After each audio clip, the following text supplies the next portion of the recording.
De novo esse cara falando o fascismo brasileiro surgiu urgentemente, você procurar um psiquiatra. Não tem nenhum ponto, gente.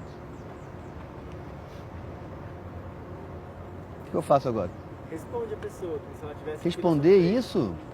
Não, nem tudo merece resposta. Você aí, eu sou o Pedro Cardoso, fui convidado aqui pelo pessoal do Quebrando o Tabu para quebrar tabus, né? Deve ser isso. É uma vergonha os bolsomínios não reconhecerem que erraram e que votaram em um homem despreparado que escolheu os piores ministros para governar. Toma tempo uma pessoa reconhecer um erro tão grande, temos que ter paciência. Pedro Cardoso não passa de um comunista, eu não falo palavrão, de não sei o que lá, que ao invés de viver as delícias do socialismo que prega em Cuba ou Venezuela, prefere o conforto de Portugal. Portugal é governado atualmente por um socialista. A ignorância das pessoas realmente não tem fim. Agostinho Carrara é comunista. O Tuco seria o anarquista e a Dona Nenê a social-democrata. Beissola, o liberal conservador. E Bebel, como se diz, centro. Excelente comentário. Mas só acho que o Agostinho não seria comunista. Ele seria o que ele sempre foi, um personagem que oscila entre o que lhe convém. Pretendo lutar pelos pobres, né, que estão precisando, a classe média também, que está sempre no sufoco, e como rico também é gente, lutar também pelos ricos, ué. Se o Pedro Cardoso não ficou rico fazendo o Agostinho, a culpa não é do capitalismo, é dele mesmo. Quase 20 anos no ar em horário nobre, 35 de casa, um salário altíssimo. Vocês acreditam em qualquer outro palavrão? Mesmo. Como é que eu vou dizer? Eu acho que eu fui perguntado se eu tinha ficado rico com o Agostinho e eu respondi que quem ficou rico é a Rede Globo, porque no capitalismo, por mais que uma pessoa seja bem remunerada, sempre o dono do capital vai ser infinitamente mais bem remunerado do que qualquer pessoa que ele remunere. Então, embora eu realmente tenha ganho muito dinheiro nos 35 anos que trabalhei na TV Globo, em comparação a outros profissionais brasileiros, pessoas que teriam o mesmo direito de ter ganho provavelmente a mesma coisa que eu, ou semelhante, ou perto, enfim. Quem realmente faz dinheiro no capitalismo é o capital. Foi isso que eu quis dizer.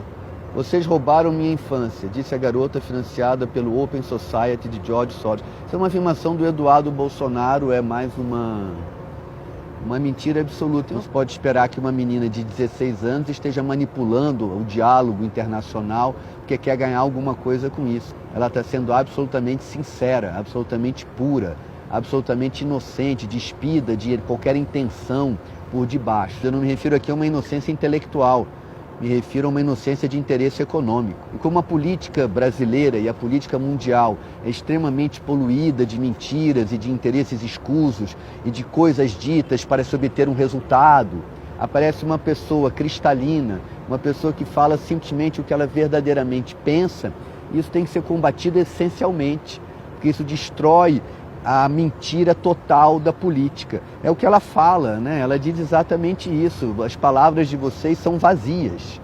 Vocês estão destruindo o planeta e só falam sobre dinheiro, economia, isso tudo é mentira. Eu concordo com ela, concordo plenamente com o que ela diz. Uma coisa que eu acho interessante é, caso alguém seja financiado pelo George Soros, qual é o mal em si? É a mesma coisa que eu falar, você é de esquerda. Qual é o mal em si de uma pessoa ser de esquerda, ou mesmo de direita? Você é comunista? Em que isso é uma agressão? Alguém é comunista, ué. Alguém é de esquerda. Alguém é apoiado pelo George Soros. Alguém é apoiado pelo dono da Havan. Se o apoio for transparente, honesto, intelectualmente evidente, mal nenhum não há. Agora, como fez o dono da Havan, pagando, como ele nega, mas parece que fez, disparos de WhatsApp, aí é desonesto. É que cultura brasileira é coisa de comunista. As palavras se descolam no seu sentido original. A palavra comunismo, comunista, ela está muito deslocada no diálogo brasileiro do seu sentido verdadeiro. Por isso que eu falo que é difícil responder, que a pessoa emprega a palavra no sentido que ela não tem. Então, se eu responder a pergunta do modo como a pergunta está formulada, eu estou corroborando com a confusão temática que favorece o fascismo. O fascismo, ele se nutre da destruição do diálogo. E um dos modos de destruir o diálogo é dar às palavras sentidos que elas não têm. A afirmação de que a cultura no Brasil é comunista é um absurdo em todas as palavras que estão na frase. Então a única maneira de eu responder a esta afirmação é me negando a dialogar desse modo. Então a minha resposta para uma afirmação como essa, a cultura brasileira é comunismo, é dizer que é impossível dialogar a partir de uma mentira absoluta. Só uma pergunta para eu entender o seu ponto de vista. O que você achou dos anos em que o Brasil foi governado pelo Partido dos Trabalhadores? A minha opinião sobre os governos do PT é muito complexa. Acho que aconteceu muita coisa boa e ao mesmo tempo que muita coisa boa foi feita, muita desonestidade foi cometida. E foi cometida para enriquecimento pessoal, mas também com a desculpa de que o preço de libertar o povo brasileiro da sua opressão era manter a corrupção vigente para poder aprovar leis no Congresso, enfim, aquele blá blá blá deles. Então, assim, de uma maneira resumida e em poucas palavras, acho que o governo do PT é profundamente ambíguo e deixa um legado igualmente ambíguo e, infelizmente, historicamente, a parte negativa do PT foi muito bem usada por pessoas muito piores que o PT para agora estarem no poder. Essa é a minha opinião. A gente tem que compreender que, de fato, para mim, na minha opinião, foi uma tragédia o segundo turno ter ficado entre o PT e o Messias. Eu falo Messias porque é o nome dele, porque o partido dele não existe. Então, não ficou entre o PT e um partido. Ficou entre o PT e aquele fenômeno. E eu achei isso muito ruim para o Brasil. Eu fiz muito esforço para que outras pessoas estivessem no segundo turno. Embora eu ache impossível votar no fascismo evidente de um torturador como Jair Messias, que declara sua paixão pela tortura, é preciso compreender que algumas pessoas relativizaram tudo em nome de não votar no PT. Isso é compreensível para mim, embora seja decepcionante. Queria saber quando as pessoas vão entender que religião e política são as duas coisas principais que não se discute, porque cada qual tem a sua. Eu entendo quando a pessoa diz que você não discute religião, porque religião seria, digamos assim, atender a um chamado sobrenatural, né? Então a pessoa está com esse argumento para ela. Eu não escolho a fé que eu tenho. Deus é que me escolheu para acreditar nele desse modo. Faria uma distinção entre o mundo sobrenatural e a religião. Toda religião é uma construção do ser humano, não é uma construção de Deus. A fé é um chamado, mas a estrutura da religião é sempre do ser humano. Mesmo porque Deus, se quisesse que houvesse apenas uma religião, ele assim teria feito para quem crê que Deus é o Todo-Poderoso. Se o próprio Deus admite ou permite que existam várias compreensões dele, não é? É porque ele assim o quis. Se Deus assim quis, é porque Deus admite que a gente discuta, não ele mesmo, que é sempre mistério, mas a religião. As religiões são estruturas intelectuais criadas pelo homem para que a gente converse sobre qual é o modo de Deus que a gente se sente mais afim.